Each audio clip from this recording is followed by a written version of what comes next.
Hey everyone, what's going on? This is Astro Brooklyn.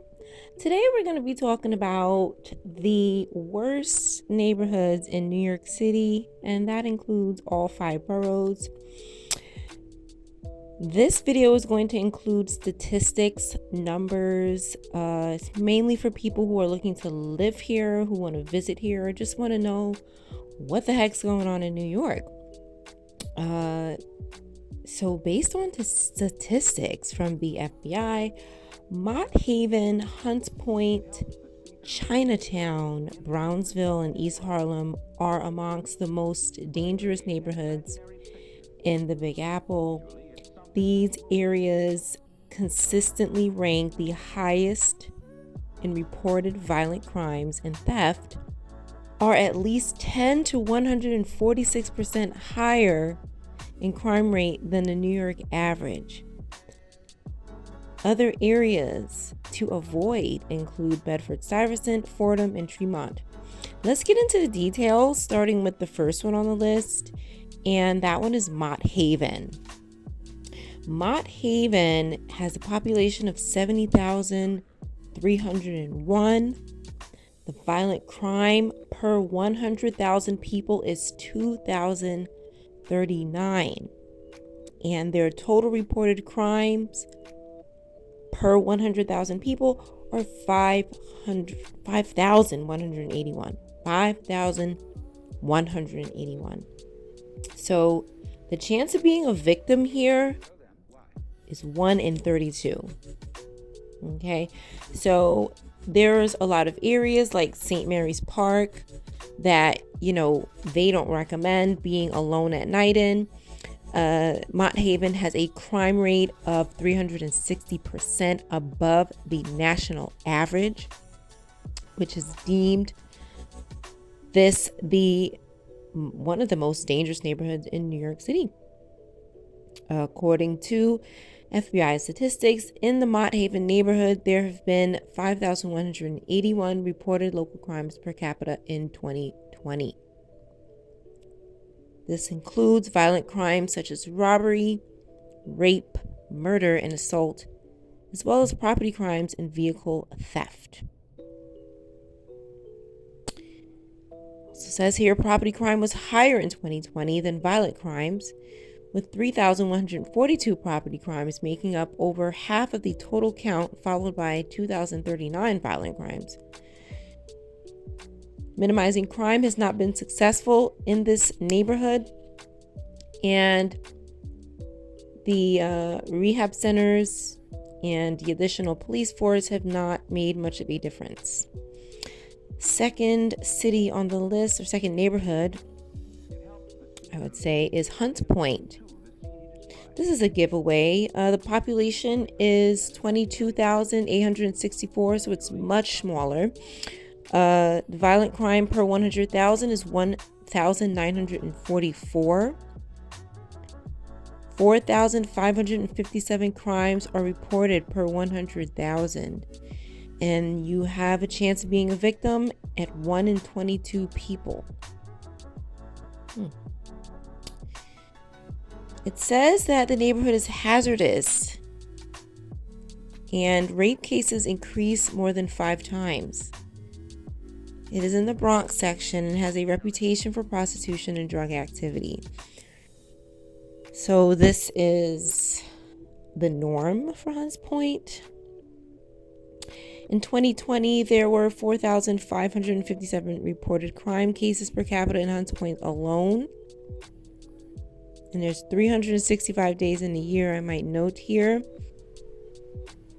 Wow. The math is I don't even have to do the math to pretty much sum that up as a lot, right? And these crimes include violent crimes and property crimes. This includes all types of crimes, from murder to property damage. The chance of becoming a victim is 1 in 23, even with those high numbers. Small efforts have been made to improve this neighborhood, and it still has a crime rate that's 55% above the national average. Number 3, which surprised me, was Chinatown. It's a small population. 10,742 people. Okay. But the chance of being a victim is 1 in 21. And, I don't know why I don't know. I just never would have thought. Right. So just breaking the ignorance here.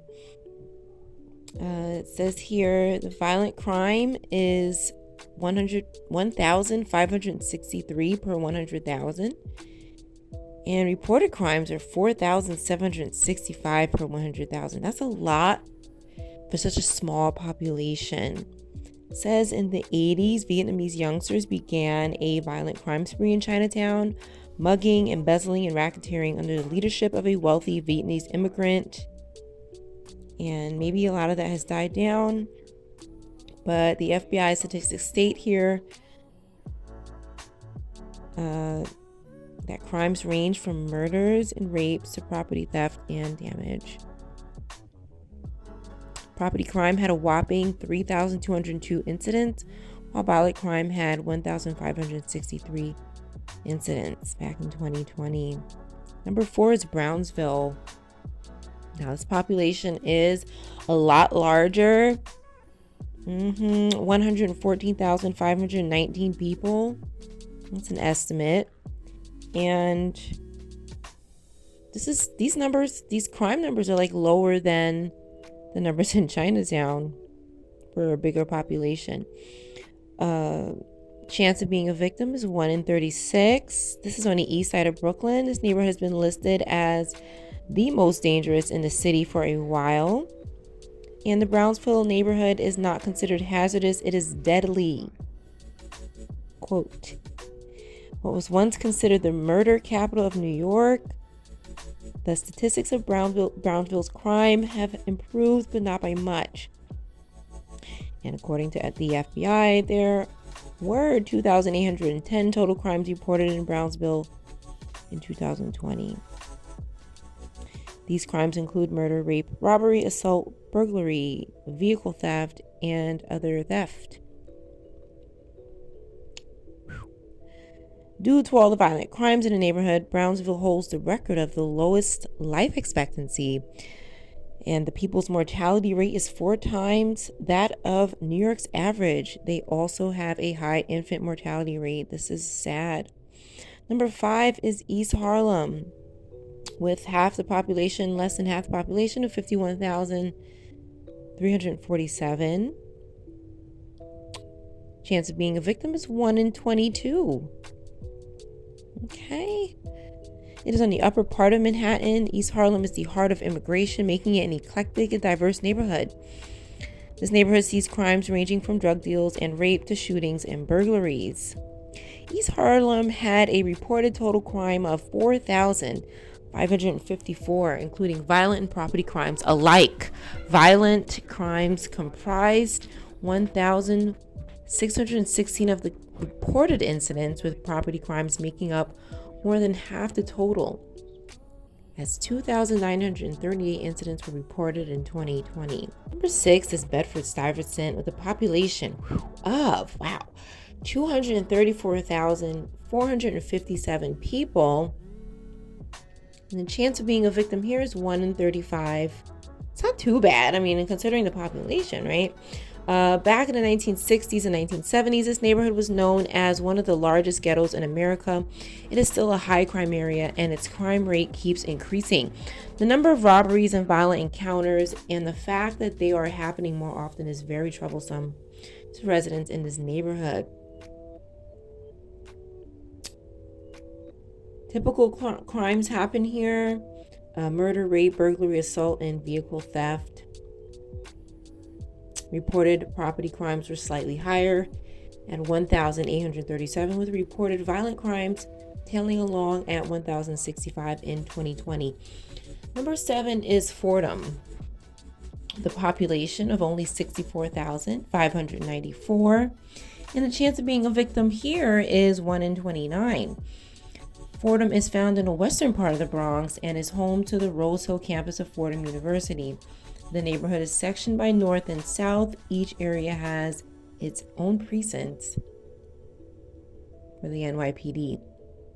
Overall, the population of Fordham is one of the smallest, but they do have a higher crime rate than most. The risk of assault in this neighborhood is 5 times the national average. For 2020, there was a whopping total of 3,569 reported incidents per capita, including everything from rape and murder, vehicle theft, and other various property crimes, according to the FBI. Number 8 is Tremont, with a population of 106,094. Tremont is located in the West Bronx, and it's a residential neighborhood with 2 separate NYPD precincts. It is a low-income area, and for years, the neighborhood has been considered one of the poorest in America. There have been 2,898 reported crime incidents for Tremont in 2020, and this includes property and violent crimes, including but not limited to murder, rape, assault, vehicle theft, and more. What is more? Geez. Chance of being a victim here is 1 in 35.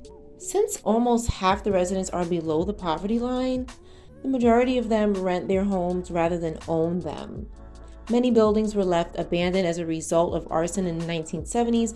Crime in the area has always been prevalent, and violent crimes are 178% more than the national average. Number 8 is HIGHBRIDGE. HIGHBRIDGE has a population of 77,016, and the chances of being a victim here are 1 in 29. The HIGHBRIDGE neighborhood has a lot to offer, everything from bars and coffee to the unique staircases that add to the charm of the district. However, there's a lot of crimes in this area, with street crime and drug crimes being the center of many issues. According to FBI stats, there was a report of 3,564 crimes per capita. This included crimes ranging from the worst, being murder and rape, to minor property crimes. Number 9 is East New York. In Brooklyn, I know from personal experience that East New York is a rough neighborhood. The population is 147,562 people, so the chance of being a victim here is 1 in 31. And while East New York maintains a high prevalence of violent crime, it's slightly worse in regard to property crimes, although there has been a steady decline in car thefts. In 2020, the total reported crime for East New York, Brooklyn was 3,271 per capita. These crimes included some violent crimes such as murder, rape, and assault, as well as property-related crimes. While it's not great, it's still a long way from the gang-infested late 1980s and early 1990s when East New York gained notoriety for death and violence throughout the region. Things have changed tremendously for the better here and in other hard-hit city districts, so that's good. And the final city I have today is Bushwick. Bushwick has a population of 125,346 people, and the chance of being a victim here is a lot better, 1 in 40. Bushwick is a working class neighborhood in Brooklyn's northern reaches. The district, which was established by European immigrants in the 1800s, was an industrial region with multiple distilleries. There were a lot of riots and looting in this area at the time, and the city has taken its time to rebuild. There's a lot of young professionals here that are beginning to flock to the area because of the reduced rent, but the crime in this neighborhood is still higher than other regions of Brooklyn. And compared to other neighborhoods in New York City, Bushwick isn't as bad by the way of violent crimes, but still has a total reported crime of 2,511 per capita. And this includes violent crimes and property crimes alike. However, it's expected to continue to decline over the next 5 years, so that's good. I can do another video for more high crime areas in Brooklyn. Go ahead and like and subscribe. Let me know how you feel, and you enjoy the rest of your night.